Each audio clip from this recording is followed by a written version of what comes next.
Good morning and happy Thursday, everyone. We're almost to the weekend, almost to the second weekend of 2024. So, before we begin this video, let's get to my low, my high, my act of kindness. I'll say that for my low,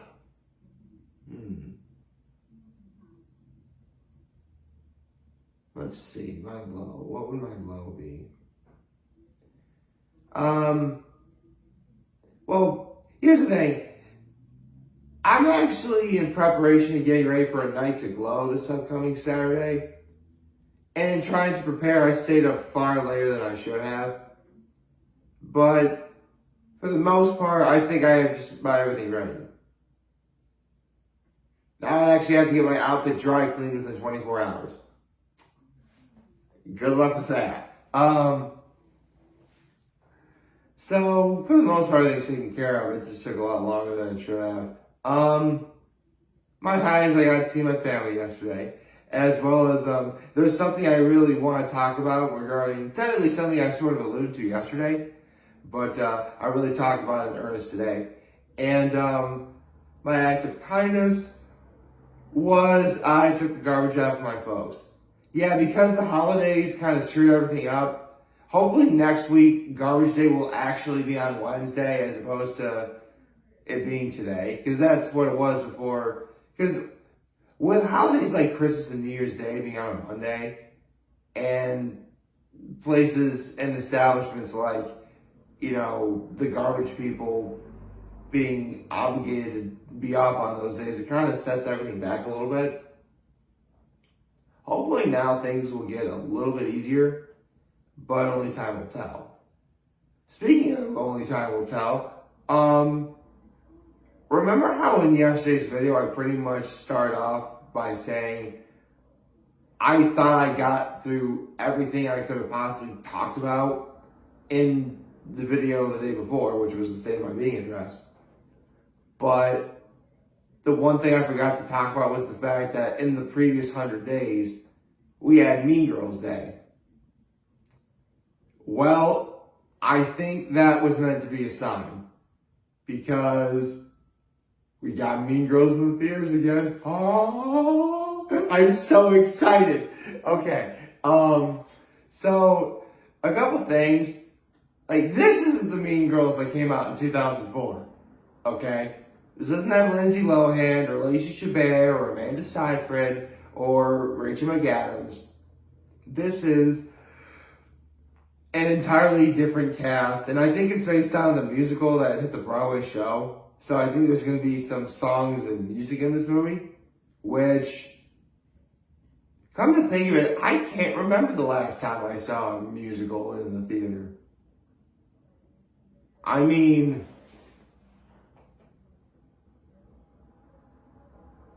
no, I can't.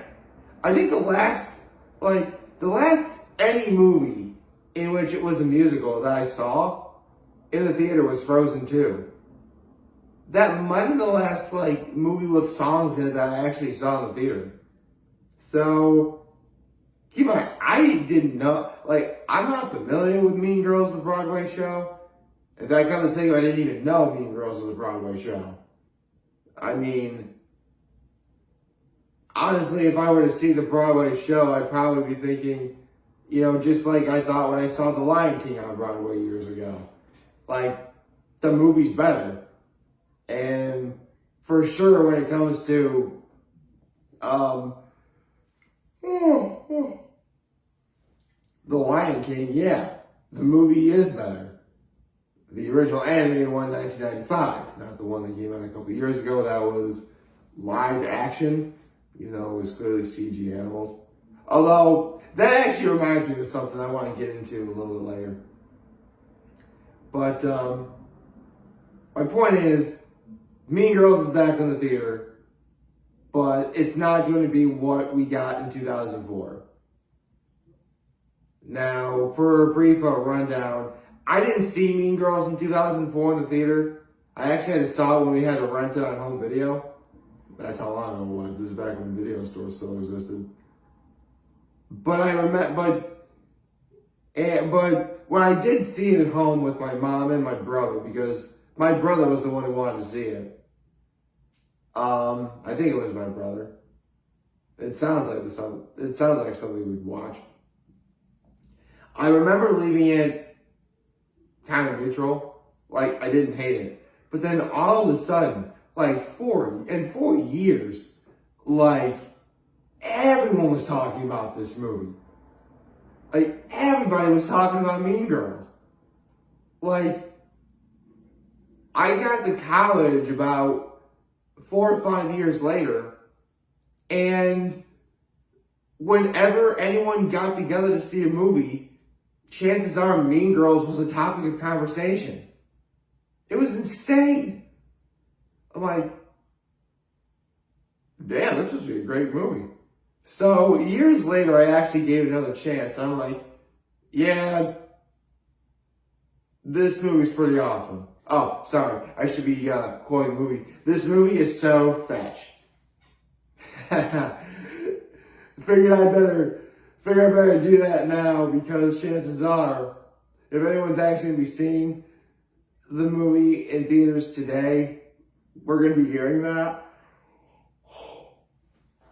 And I remember seeing the trailer for this version of Mean Girls about a month and a half ago, roughly. And, well, first of all, it was on YouTube. So, I mean, at this point, YouTube has become a great place to watch movie trailers. And I see the title, Mean Girls. Okay, you got my attention. So anyway, click on the video.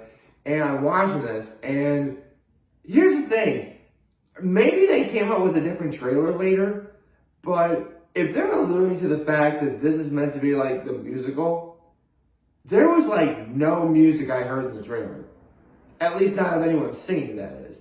I mean, every trailer for the most part has like music in the background to sort of amp up and hype up the trailer a little bit. Like I think a great example was Terminator Dark Fate doing Bjork's I Am the Hunter, but like a really dark sort of overtone version. Or Transformers Rise of the Beast, when they did sort of a remix of Biggie Smalls' Juicy. Like something like that. We didn't really get much of anything like that in the Mean Girls trailer. I mean, when I first saw the trailer, I mean, the comments I saw underneath the YouTube video, that is, like, there was definitely plenty of people who were excited about this. There was also plenty of people who were not remotely as excited for this. In fact, those are the people who actually had the most scathing comments about it that I dare not repeat on camera. But I was a little optimistic for a couple things. One, true, it doesn't have, Lindsay Lohan, Lacey Chabert, Amanda Seyfried, or Rachel McAdams. But some of the cast is returning. And the cast overall does look pretty good. Actually, let me get my notes out real fast. Hold on.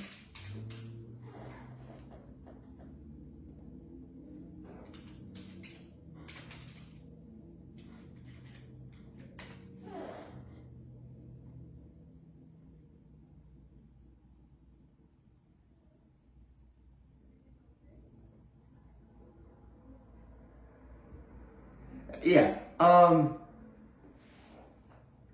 The cast actually looks pretty solid. I mean,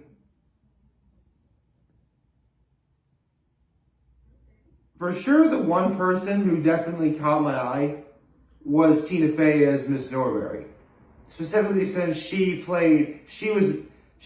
was that same character in the 2004 version.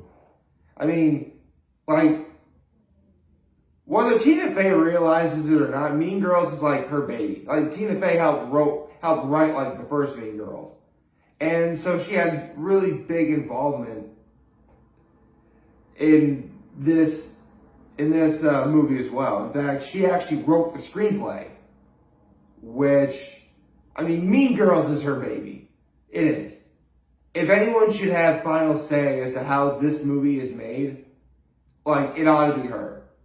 And I'm really glad for that. And it actually kind of goes along with what I've said before about, like, creators of shows, or in this case, movies, about, like, returning to their work and, like, adding on it, or possibly improving upon it, or anything like that. Like, for example, if Amphibia ever comes back, it should be on Matt Brawley's terms and no one else's. If Star vs. the Forces of Evil were to come back, it should be on Darren Nefsey's terms and no one else's. If Steven Universe were to come back, it should be on Rebecca Sugar's terms and no one else's. Like, we live in a day and age where big iconic franchises like the ones I just mentioned and Mean Girls, like, should be, should live or die by whatever their creator decides to do. And Tina Fey, definitely is one of those people who, at this point, it's Tina Fey. I mean, she went from the days of, portraying Sarah Palin on SNL to being, let's be honest, a pretty big-time celebrity. From what I hear, a lot of people love working with Tina Fey. A lot of people think Tina Fey is awesome, and I'm inclined to agree. So, honestly, as soon as I saw that Tina Fey was in this movie, I got excited. But then I'm looking at the rest of the cast. Jon Hamm, Ashley Park, Tim Meadows, and for, like, the adults, like Connor Radcliffe. But then we get to the cast. I mean, again, this is an entirely different cast, obviously, because, again, the 4 main girls are far too old to play teenagers anymore. So, I don't really know much about the cast, with the exception of one person. Louis Cravalho, who plays essentially, like in the first movie, Lindsay Lohan's friend was played by, I'm sorry, I'm blanking on this actress's name. I am so sorry. But basically she plays like the sort of like punk rock looking best friend or whatever, who's not one of the plastics, if you will, or not one of the main Mean Girls, if you will. But the reason why I pay special attention to Louis Cravalho, because that is a name I actually know quite well. Because, straight up, she is Moana. She is the voice, speaking and singing voice, for Moana. She's also the voice of Haley on Haley's On It. I actually did a video on Haley's On It a while back.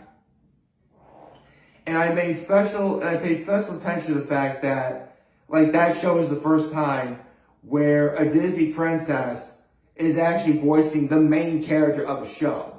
That's never happened before. Like, this movie is the first time where an actress who plays a Disney princess is actually legit stepping into a live-action role. I mean, don't get me wrong, there have been plenty of actresses who play Disney princesses that are known for being in live action, but they were in live action first before they voiced said Disney princess. Mandy Moore was a big-time star before she voiced Rapunzel. Kristen Bell was a star before she voiced Anna. Idina Menzel was a Broadway superstar before she voiced Elsa. So, this is the first time where an actress, mostly known for voiceover, is stepping into a pretty big role. And, I mean, I'm just thinking Louis Cravalho just might be like one of those powerful future voices of Hollywood that really will go underrated because we hardly ever see her do much in live action. I mean, another example of this is Mae Whitman. Like, I personally know Mae Whitman from watching stuff like Avatar: The Last Airbender, American Dragon Jake Long, and the 2012 iteration of Teenage Mutant Ninja Turtles, because she was April O'Neil. Like, I actually had no idea that Mae Whitman was like the 5-year-old president's daughter in the first Independence Day movie. For that matter, I didn't even know she was in Scott Pilgrim versus the World. But here's the thing though. Mae Whitman proved she can actually carry a movie. The Duff. So, yeah, Mae Whitman is awesome. And I think a Louis Cravalho is going to follow in that same sort of pathway. And I don't mean that's a bad thing, by the way. Like, a Louis Cravalho is clearly proving that she is a star. Through and through. And I am never going to dispute that. So, I'm actually quite optimistic about how this movie's going to be. I literally just saw the Rotten Tomatoes score yesterday and a little bit this morning before I pressed record. And it's holding strong in the 70s. 70 out of 100 for a fresh rating. So, that's pretty good. Let's see where it's at now before. Okay, right now it's at 71. Is there any kind of consensus at all? Okay, no. Okay, so based on 68 views, it has a 71% rating. Okay.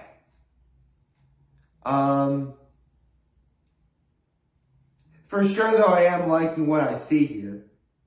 And regarding some of the cast, it all looks really great. I mean, Angourie Rice is, she has some great movie credits to her. Okay. Renee Rapp playing Regina George. That's actually the one thing I'm a little concerned about. Because it's not that this girl isn't a bad actress or anything far from it. It's just, this is meant to be, kind of like its own thing. And Regina George is like the main, essentially, antagonist of the original Mean Girls movie. And Renee Rapp is playing a character called Regina George. I mean, if you're trying to make this its own thing, that's not really conducive to what you're trying to do. But I guess for better or for worse, we'll just have to see. And don't get me wrong. Actually, let me just look up one other thing first. Oh,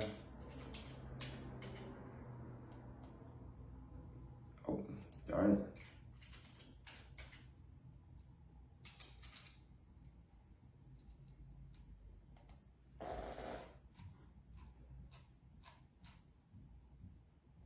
Okay.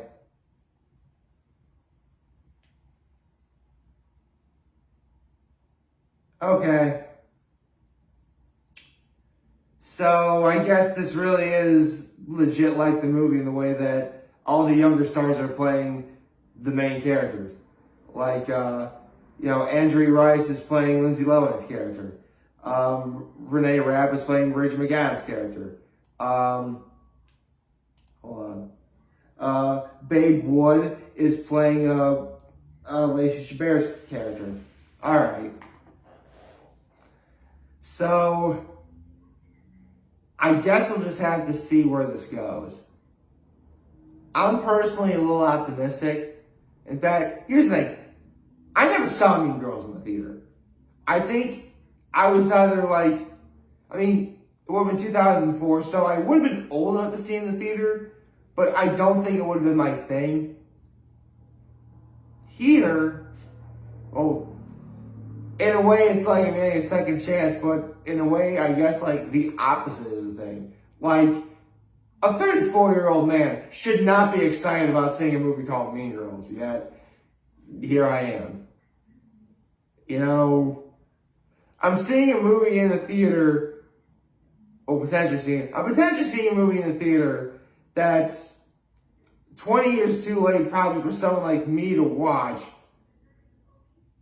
I'm a straight dude who's comfortable with my sexuality watching said movie I'm probably 20 years too old to watch. Let's do this. I hope y'all like this video. If you like, subscribe to the YouTube channel, follow me on social media. As always, I'm very homemade this video. For all you guys watching, Joe today, hope you have a wonderful, wonderful, wonderful Thursday. And remember, when you guys want to talk to us, we'll be here to lend you back. Take care and make good choices. 607 all day, baby.